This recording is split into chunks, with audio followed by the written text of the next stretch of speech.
I'm a little nervous. You're a little nervous? I don't think I can do this, actually. Yeah, you can, baby.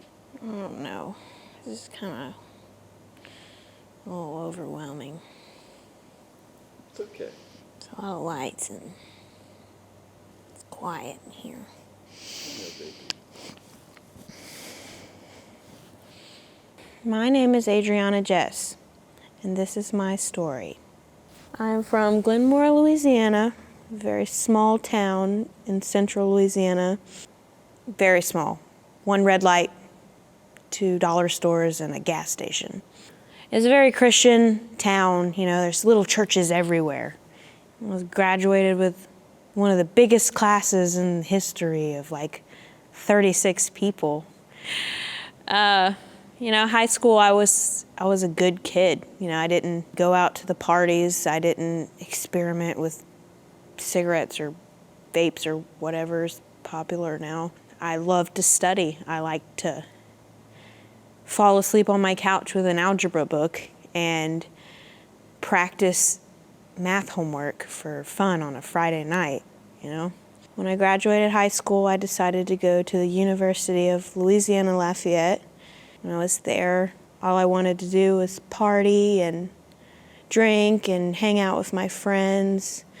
I didn't really care about classes or family or friends. I just wanted to party and look cute all the time. Party eventually took over my life.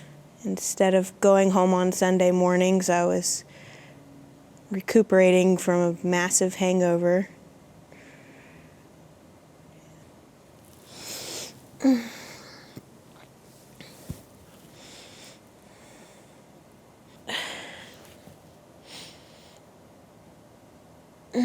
Okay, can I take a break? It's okay. Can I take a little break? Yeah, you're fine.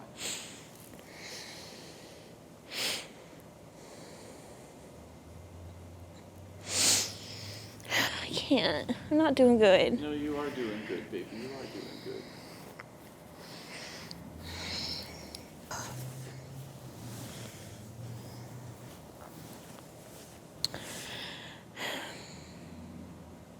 It was my freshman year of college, and we decided to go on a spring break trip to Panama City. I remember this one night, as clear as day. I didn't really want to drink that night, but I still wanted to go out and make my appearance. So I was at this bar, and I needed to use the restroom. I can't. Sorry.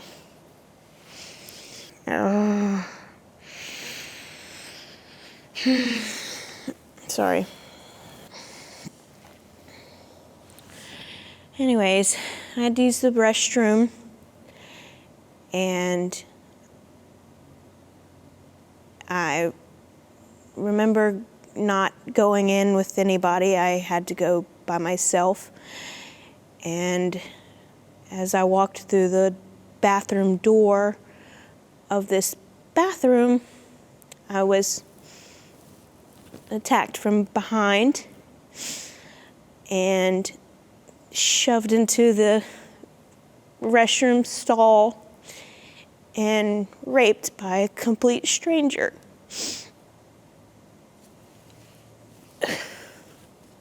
A stranger I'll never know the look of, his face, or his name. All I know is the sound of his voice threatening to kill me.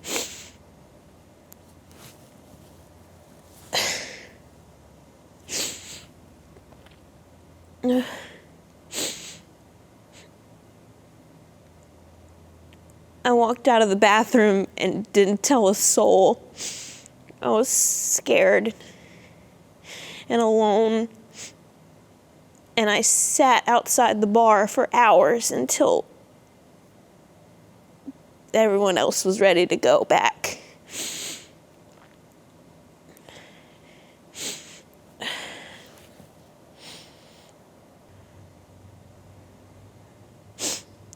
So I went home after the spring break trip. We were set to go home the next day, and I just kept quiet. It was kind of like being stuck in my worst nightmare, you know. I was like screaming and no one can hear me. And I remember distinctively walking into my house afterwards and my mom asking me how my trip was, and I lied and I told her it was perfect and so fun, and you know, I thanked her because she was the one that she gave me all the warnings I didn't listen to, you know. And I didn't tell a soul for months and months. I couldn't understand how this could happen to me, or why God would pick me to go through this. You know, I was so mad. I was so angry. And I slowly started to slip away. I stopped talking to all of my friends. I stopped showing up to family events. I would call my sister in the middle of the night, screaming that I wanted to die, putting her in a frantic mess. And she still didn't know what was going on. She was just there. I can remember this one day I was with my dad. My sister had told him how worried she was about me, and it was the first time he cried in front of me. And I'll never forget the feeling of feeling so horrible that I wanted to die and that my dad knew I wanted to die. And it still didn't change that I didn't want to be here anymore. It broke me that I hurt him like that, and the only thing I could think of is that I just needed this pain to go away.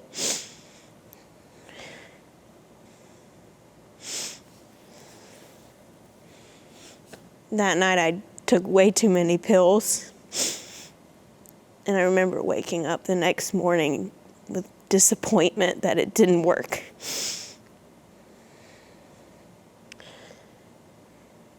And I don't know how many times I tried, you know.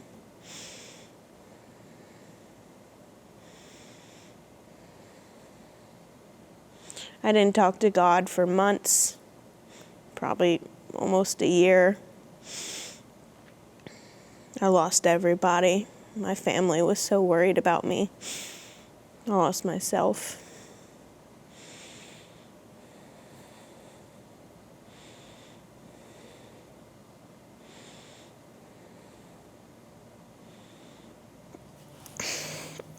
Can I have a hug first? It's really hard.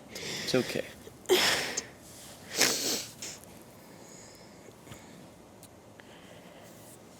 My grandma would always beg me, you know, to go to church with her. I just didn't see the point in going to church anymore. My life has no value. What is an hour on a Sunday morning gonna do? I remember clear as day, Adrianna, please come to church. Please, baby. I love you. And I'm like, you know, thought in my head, fine. I'll go with her and I'll make her happy because I'm not gonna be here tomorrow. One way or another, I'm going to die today. So I go in the church and, you know, it's normal. I sit down in the pew that I sat in my whole life, you know. I grew up in this really tiny, small church with purple fabric pews and, you know, I don't know if it was the singing or the preaching or the atmosphere. It was like a wall, you know, like stopped me. It was like electricity almost. And it's like I was just washed. Like all the weight was just gone.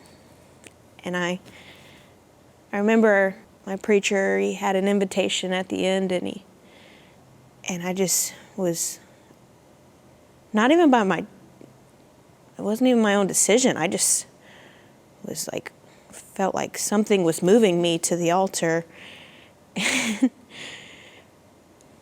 I fell over the altar and I cried and cried. And it was like every tear that I would cry was like a day that I had to go through. You know, it was just washing away, just weight after weight, just going away. It's like that altar was soaking it up, you know. He was taking all that pain from me. What felt like minutes to me ended up, I think, being like 30. And I get up and, you know, the little lady's still playing on her piano, but pretty much everybody else has left. And it was like, it's the best feeling in the world when I got up, you know. That suicidal thought that my life is over was gone in a snap of a finger. My preacher's wife, the most amazing woman in the world, her name is Janita. She came to me and we prayed. And I can close my eyes and see the moment, you know. I can hear the words. And she asked me if, you know, I would like to talk. And so me and my preacher and preacher's wife, we went into the little prayer room in the back. And I just poured my heart out for the first time. I privately told my story. And it was like, it was the first time I had hope, you know. It was the first time that I could hear God again, you know, like, I'm going to be okay. I got counseling from them at any time, you know, whenever I needed it. They were there. Checkups, you know, prayers. I was back in church every Sunday. Every day since then, I've said the same words to myself that me and her put together in a little journal. And it says, for every wound there is a scar, and for every scar there is a story. I am not a victim. I am a survivor. I will not break. That strange man hurt me, but I know God will save me.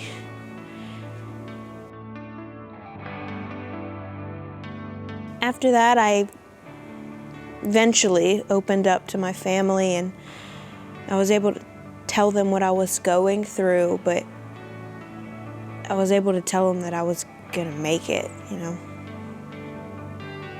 He gave me my voice back, the voice that some man took from me. He gave me back in the snap of a finger. So I decided then that's when I was gonna use what I went through for the greater good, you know. And it took me a while. I didn't quite understand what it meant, but I knew that I was here for a purpose, and what I went through was for a purpose.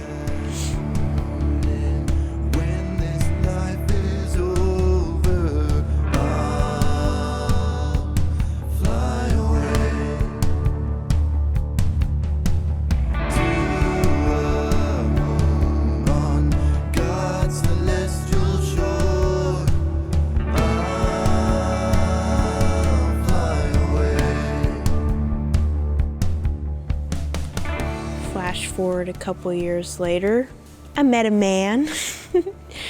He was caring and sweet, and he ironically worked at a church. And he showed me a different side of, you know, church and what a church can look like. I never realized how impactful worship music is to me, and how powerful it can be in the just small one 3-minute song can just speak to you. And I'm so happy that I'm living a marriage with a man who loves God the way I do, and has made me love him more, you know. After dedicating my life back to Christ, you know, certain doors have opened that have led me to meet certain people, and those people know someone else that have been through something. And I can remember me and my husband were on our honeymoon in Alaska, and we're driving through the snowy mountains and roads, and I get a message from a girl I've never met in my life. And she said she needed help. You know, she was raped at a party the night before by a guy she didn't know, and she was scared, and she didn't know what to do, and she was embarrassed because she blamed herself. She thought that the clothes that she wore or the one drink that she had made her responsible for what went through her life. And I remember we pulled over, and in a random parking lot, I sat there and I messaged this girl, and I gave her all these tips, and I told her how proud of her I was, and I just prayed for her. And you know, I check on her periodically, and she's actually living a Christ-driven life just as me. And I think that is my purpose in life. You know, I want to be an advocate to women that they need to be empowered, they need to be educated, but they also need to know that there is hope and there is healing through Jesus Christ. And I'll never, ever give up on that.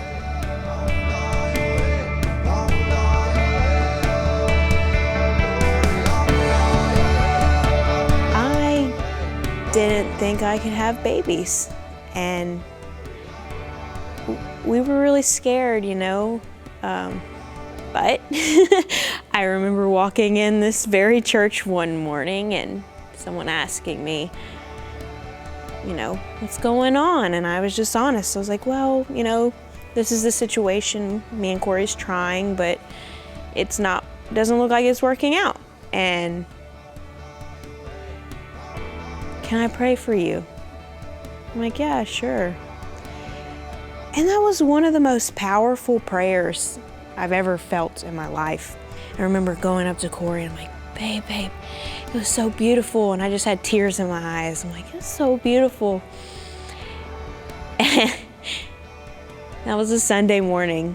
On a Thursday afternoon, I had a positive pregnancy test. And I couldn't believe it. I had to run to the store and get a big basket of goodies to bring Corey and to surprise him. And little did I know that God's beautiful miracle was actually 2. I have 2 beautiful baby girls that was formed from the power of just prayer and hope and belief that He can do anything, you know. If I could give anyone advice, it would be to not be afraid to tell your story and to know that you matter, your life matters. I want ladies to know that if I can get through it, and if I can defeat the suicide attempts and shut off those dark thoughts, and that anyone can, you know. I am so proud of, you know, the fact that I'm able to sit here right now and tell you guys, and to know that I'm going to be okay and I will be okay.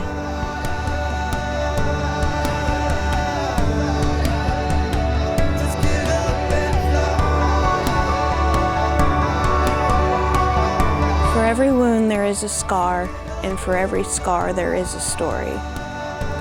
I am not a victim, I am a survivor. I will not break. That strange man hurt me, but I know God will save me. You are not a victim. You are a survivor setting the world on fire with your truth. And you never know who might need your light, your warmth, and your raging courage. I'm Adrianna Jess, and this is my story.